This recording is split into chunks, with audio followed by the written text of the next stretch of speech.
នេះកម្រិតបាក់ហើយគឺលើសបាក់ដប់យើងហើយហើយគោលដៅមួយហ្នឹងគឺយើងចេះតែគិតថាកុំភ្លេចវាឬឆ្លាស់ចុះឆ្លាស់ឡើងអញ្ចឹងទៅណាតែវាអាចមានករណីលើសហ្នឹងដែលវាស្មុគស្មាញបន្តិច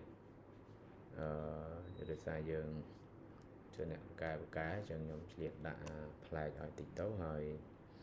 ឃើញសិស្សដែលធ្វើបានលើសពាក់កណ្ដាលគួរសមដែរអញ្ចឹងវាមិនអីជាពិសេសទេក៏លើវាតាបន្តិចទេដោយសារយើងធ្លាប់តាឃើញតែចុះយើងដឹងដែលតាមកឲ្យដែលតាទៅហ្នឹងក្នុងករណី x ហ្នឹងវា complex ឆ្លាស់ទៅឆ្លាស់មកអាហ្នឹងគេសន្មត់អញ្ចឹងណាតែបើអត់ទៅយើងធ្វើចឹងអត់ទាន់បានទេជាលំហាត់នេះអត់ជាអីទេយើងរើវាសិនយើងរៀបចំជាផ្នែកពិតផ្នែកនិមិត្តវាទៅបាទណាដែលយើងរៀបចំ x ម្ដុំហើយនឹងមាន e នេះយើងរៀបចំវាម្ដុំហ្នឹងណាយើងទៅយើងបានរៀបចំវាទៅយើងបាន x ការ៉េបូក x បូក a មក0ហើយនឹងផ្នែកនិមិត្តវាគឺ i កតា 2x បូក 12 មក 0 បាទទៅបាទនេះសញ្ញានឹងអញ្ចឹងយើងរកឃើញ x ស្មើដក6 1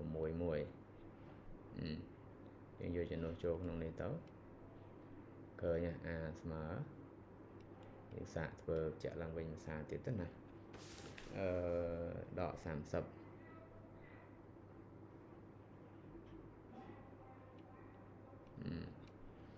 អ្វីដែលផ្លែកពិបាកហ្នឹងគឺយើងបានប៉ុណ្្នឹងហើយយកធ្វើអីគេអញ្ចឹងបាទតាមពិតទៅយើង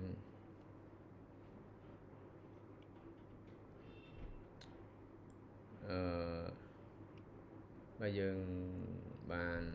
x ស្មើប៉ុណ្្នឹងហើយយើងជំនួសមួយទៅបានន័យថានេះ x យើងឃើញ a ស្មើ30ហ្នឹងហើយយើងអានមកដក30វិញយើងជំនួសចូលនៅក្នុងសម័យកាលដើមមកណាក្នុងសម័យកាលដើមនេះ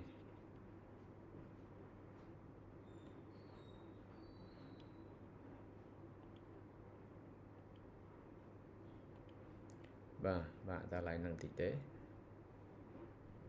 យើងនោះដក30ចូលទៅហើយយើងដើរតាធម្មតាទៅ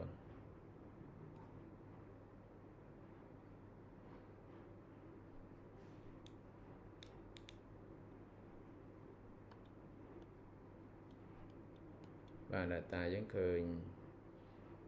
117ដក 44e បាទនេះជាកលឹះមួយថា data ប៉ុណ្ណឹងអាចបញ្ចេញលើកជាទម្រង់a ដក b លើកជាការ៉េកើតអត់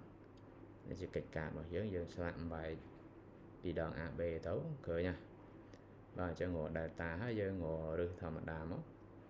x អង x ដឺវាតែយើង x អង x ដឺទៅឃើញដោយអាមុនមួយហើយសំខាន់គឺ complex ឆ្លាស់complex ឆ្លាស់បាទ complex ឆ្លាស់មួយចេញពិតមួយទៀតចេញនៅ complex ចឹងយើងរកឲ្យដល់ឃើញ5 12e ទៅនឹងចម្លើយយើងគឺត្រឹមត្រូវអស់ហើយបាទយើងសាកធ្វើឡើងវិញទាំងអស់គ្នា